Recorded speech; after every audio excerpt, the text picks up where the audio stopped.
Il est 9h23 minutes, vous êtes sur TQS-AM. Mesdames, Messieurs, quelle serait votre vie si vous n'aviez pas rencontré telle ou telle personne, tel homme, telle femme, tel professeur? Après leur passage, peut-être que votre vie va être changée, ce sera peut-être pas la même. Les hasards nécessaires, c'est un volume de Jean-François Vizina qui est avec nous. Vous êtes psychologue, Monsieur Vizina. Oui. Moi, je crois à ça. Vous avez écrit un livre là-dessus. Nous vivons des rencontres pas toujours après lesquelles on ne court pas nécessairement et qui changent notre vie. Et c'est de ça que vous parlez. La synchronicité des rencontres qui changent notre vie. Donc, le bon timing des rencontres, parce que parfois on se prépare, on essaie de programmer nos rencontres. Et on vit dans une société où on essaie de programmer tout. Hein. On laisse de moins en moins de place au hasard, de moins en moins de place à la spontanéité. Alors que c'est le hasard qui change la vie. Ben oui. J'ai rencontré un tel par hasard, il m'a donné une job. Exactement. Et ça, c'est vraiment ce qui m'est arrivé, moi. Hein. Ah oui, oui. Moi, j'ai nettoyé des planchers pendant plus de 10 ans avant d'être psychologue. Et à un certain moment, je fouillais dans les livres d'un psychologue qui était là à l'hôpital.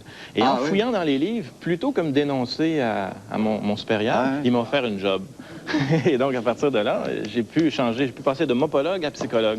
C'est le genre de rencontre qui transforme. Et ce livre a été écrit aussi avec beaucoup de coïncidences. Hein. Je raconte, c'est un livre très anecdotique. C'est sûr qu'il y a un peu de théorie pour expliquer. C'est pas seulement que des anecdotes. Mais il y a beaucoup d'anecdotes, notamment.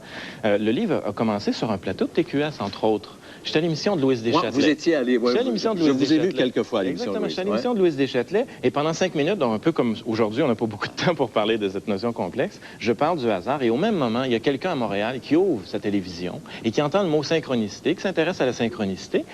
Cette femme, prend mes coordonnées, tout ça.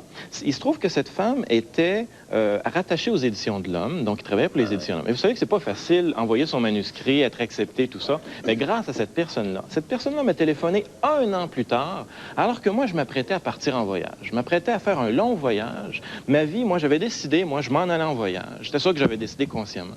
Je reçois un téléphone de cette femme qui me dit, vous savez, la synchronicité, ça intéresse les Éditions de l'Homme et on voudrait faire un livre avec ça.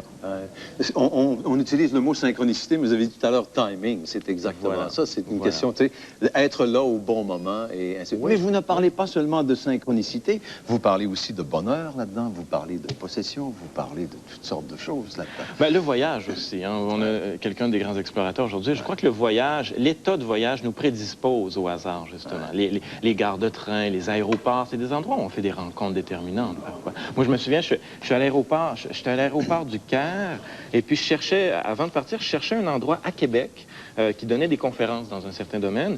Et puis, à l'aéroport du Caire, je rencontre un ami qui me dit que l'endroit que je cherchais était situé sur la même rue que mon bureau. Il a fallu que je sois dans un aéroport perdu en plein milieu de l'Égypte pour que je voie cette personne et qu'il me dise ça. D'ailleurs, vous dites voyager beaucoup. Ce livre a été, enfin, vous l'avez commencé en plein désert de Libye. Oui, les premières idées. C'est assez particulier, ça. Les premières idées, l'oasis de Siwa, hein, c'était un lieu très, très inspirant. Les premières idées, mais avant d'être accepté, il a fallu beaucoup de hasard pour que je sois accepté dans une maison d'édition. Mais les idées ont beaucoup émergé en voyage. Oui, effectivement. Vous êtes psychologue. Qu'est-ce que vous dites à vos patients, à vos patientes, quand vous parlez de synchronicité des rencontres? Qu'est-ce que vous leur dites? J'essaie d'ouvrir la disponibilité aux rencontres, justement. Et les rencontres avec un grand R, dans le sens que c'est pas seulement qu'avec des personnes. Ça peut être avec un livre, avec un film, avec une personne. Non, je travaille beaucoup avec le cinéma, moi, en pratique privée. Je suis en pratique privée à Québec. Par exemple, un client qui arrive et qui me parle d'un film qui l'a bouleversé à un certain moment. Par exemple, La Chambre du Fils, c'est un film... Celui-là est assez particulier. Voilà. Et qu'est-ce qui fait qu'on le voit à un certain moment? Il y a un écho qui se fait avec un vécu, et là, ça peut débloquer des situations. Le film Magnolia, vous parliez de grenouilles tout à l'heure, vous entendez chanter des la température, grenouilles. Oui, la grenouille. Les grenouilles, c'est un bel exemple, ça, dans le film Magnolia. Je ne sais pas si vous avez vu le film Magnolia. Non, mais à un certain moment, tous les personnages sont dans un impasse, et qu'est-ce qui débloque l'impasse? C'est une pluie de grenouilles, quelque chose d'absolument imprévisible et qui change la situation. Ça se passe au cinéma, ça, mais il y a un écho. Ça se passe aussi dans nos vies, ce type de coïncidence. Quand vous donnez des conférences, parce qu'on va donner, il y a des endroits où vous donnez des conférences, vous dites quoi aux gens?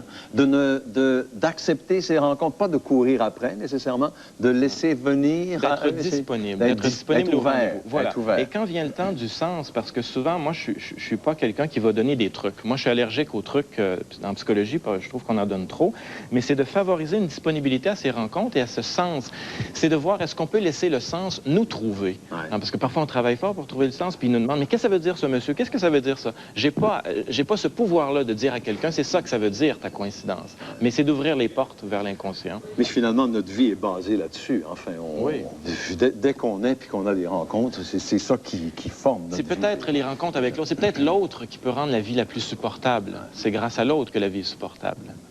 Encore faut-il le ou la trouver. Voilà. Vous avez des dates de conférence, Monsieur Vézina? Oui. Alors, je suis vendredi le 19 octobre, vendredi cette semaine, justement, au Café des Arts à Québec, sur la rue Salaberry. Pour information, je ne sais pas si le numéro... Bon, oui, mais donnez-le, puis les gens appelleront ici, puis on va le... 694-1499. Et je suis à Montréal en conférence le vendredi 9 novembre au Centre Saint-Pierre. Et vous avez là les hasards nécessaires de Jean-François Vézina. C'est le volume qui va vous mettre l'eau à la bouche, vraiment, et qui va vous faire comprendre que les hasards, bien, effectivement, ils sont nécessaires. Merci infiniment, M. Vézina. Merci beaucoup. Merci beaucoup. Êtes-vous un sportif? Aimez-vous l'hiver? Oui, j'aime bien, oui. L'hiver. Oui. Bien là, mesdames, messieurs, on va parler hiver. Écoutez, si vous pensez